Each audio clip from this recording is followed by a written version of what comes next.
Komisi Pemilihan Umum atau KPU adalah wasit utama dalam pemilu Indonesia. Lembaga ini berdiri sebagai penjaga demokrasi, memastikan setiap tahapan pemilu berjalan sesuai aturan yang berlaku. KPU tidak hanya mengawasi, tetapi juga merancang sistem dan prosedur agar pemilu berlangsung jujur, adil, dan bebas dari kecurangan.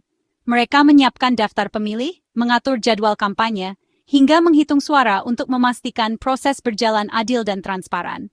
Setiap tahapan, mulai dari pendaftaran pemilih hingga pengumuman hasil, diawasi secara ketat oleh KPU agar tidak ada celah manipulasi.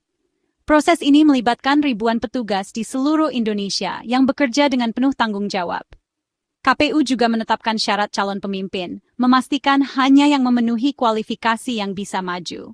Proses verifikasi ini penting untuk menjaga kualitas calon pemimpin bangsa, sehingga masyarakat dapat memilih dari kandidat yang benar-benar layak dan memenuhi standar yang telah ditetapkan. Setiap aturan yang dibuat KPU berdampak besar pada kepercayaan publik terhadap pemilu. Aturan-aturan ini disusun secara terbuka dan melibatkan berbagai pihak, agar masyarakat merasa dilibatkan dan yakin bahwa proses pemilu berjalan sesuai harapan bersama.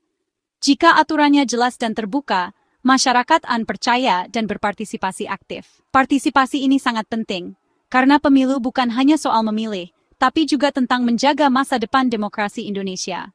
KPU harus menjaga integritas dan independensi, melayani kepentingan publik, dan memastikan proses pemilu bisa diawasi serta dipertanggungjawabkan. Dengan sistem yang transparan dan akuntabel, KPU membuktikan komitmennya untuk melayani rakyat dan menjaga keadilan dalam pemilu. Inilah fondasi utama kepercayaan kita pada hasil pemilu dan pemimpin terpilih. Dengan KPU yang kuat dan aturan main yang jelas, kita bisa yakin bahwa suara rakyat benar-benar menentukan arah bangsa. Pada 21 Agustus 2025, KPU mengeluarkan keputusan nomor 731 yang mengejutkan publik dan langsung menjadi perbincangan hangat di berbagai media. Keputusan ini mengubah cara masyarakat memandang proses pemilihan pemimpin di Indonesia. Dalam keputusan tersebut, terdapat 16 dokumen persyaratan calon presiden dan wakil presiden yang kini menjadi sorotan.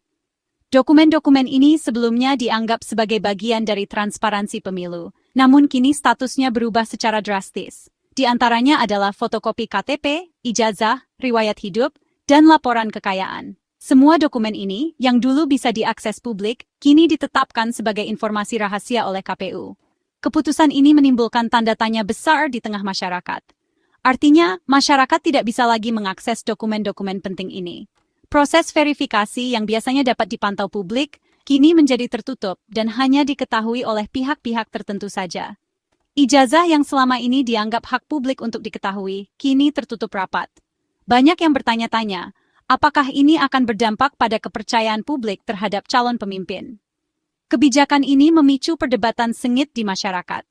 Banyak yang mempertanyakan, mengapa KPU menutup akses terhadap informasi vital calon pemimpin? Apakah ada alasan khusus di balik keputusan ini, atau justru ada sesuatu yang ingin disembunyikan? Publik merasa seperti memilih pemimpin tanpa tahu latar belakang mereka. Rasa ragu dan ketidakpastian pun semakin meluas, karena masyarakat kehilangan kesempatan untuk menilai sendiri kredibilitas para calon. Pertanyaan besar pun muncul di benak masyarakat. Apa sebenarnya alasan di balik keputusan ini? Apakah ini demi perlindungan data pribadi, atau justru ada motif lain yang belum terungkap ke publik? KPU berdalih, keputusan ini untuk menyesuaikan dengan Undang-Undang Perlindungan Data Pribadi. Data seperti nama, alamat, dan riwayat pendidikan dianggap harus dilindungi. KPU juga merujuk Undang-Undang Keterbukaan Informasi Publik yang memang membolehkan pengecualian untuk data pribadi. Mereka menegaskan niatnya bukan melindungi calon tertentu, tapi menjalankan amanat undang-undang. Namun penjelasan ini belum meredakan kekhawatiran publik soal mundurnya transparansi. Banyak yang menilai perlindungan data pribadi tak seharusnya mengorbankan hak publik untuk tahu. Keputusan KPU langsung menuai kritik dari aktivis, akademisi, hingga masyarakat umum. Banyak yang menilai merahasiakan dokumen calon adalah langkah mundur bagi demokrasi. Pengamat politik menuding kebijakan ini justru membuka ruang gelap untuk menyembunyikan masalah calon. Hak publik untuk tahu rekam jejak calon dianggap fundamental dalam pemilu. Media sosial pun ramai menuntut KPU mencabut keputusan tersebut. Publik percaya, transparansi adalah ujian pertama bagi calon pemimpin. Di bawah tekanan publik, KPU akhirnya membatalkan keputusan nomor 231 pada 16 September 2025. Ketua KPU, Mochammad Afifuddin, menegaskan komitmen pada transparansi dan integritas pemilu. Pembatalan ini jadi kemenangan bagi suara publik dan prinsip keterbukaan. KPU menyadari niat melindungi data pribadi justru menimbulkan ketidakpercayaan. Kini, dokumen persyaratan calon kembali bisa diakses publik sebagai bagian dari pengawasan. Keputusan ini diapresiasi sebagai bukti kedewasaan demokrasi. Mengapa dokumen seperti ijazah dan riwayat hidup calon presiden penting? Karena transparansi adalah nyawa demokrasi. Kita berhak tahu latar belakang, pendidikan, dan rekam jejak calon pemimpin. Ijazah membuktikan kapasitas intelektual, riwayat hidup menunjukkan pengalaman, dan laporan kekayaan mencegah korupsi. Keterbukaan dokumen membangun kepercayaan publik. Pemilu berkualitas lahir dari pemilih yang mendapat informasi lengkap. Dengan akses terbuka, publik bisa memilih pemimpin yang benar-benar layak. Transparansi memastikan pemilu bukan sekadar ajang popularitas, tapi ajang memilih pemimpin yang bertanggung jawab. Setelah membatalkan keputusan kontroversial, KPU dihadapkan pada tantangan baru, menyeimbangkan transparansi dan perlindungan data pribadi. Tantangan ini tidak hanya soal aturan, tapi juga soal kepercayaan publik terhadap proses demokrasi. KPU harus memastikan bahwa setiap langkah yang diambil tidak mengorbankan hak-hak warga negara, baik dalam hal mendapatkan informasi maupun menjaga kerahasiaan data pribadi para calon. Untuk itu, KPU akan merumuskan aturan baru yang lebih komprehensif dan melibatkan lembaga terkait seperti Komisi Informasi Publik.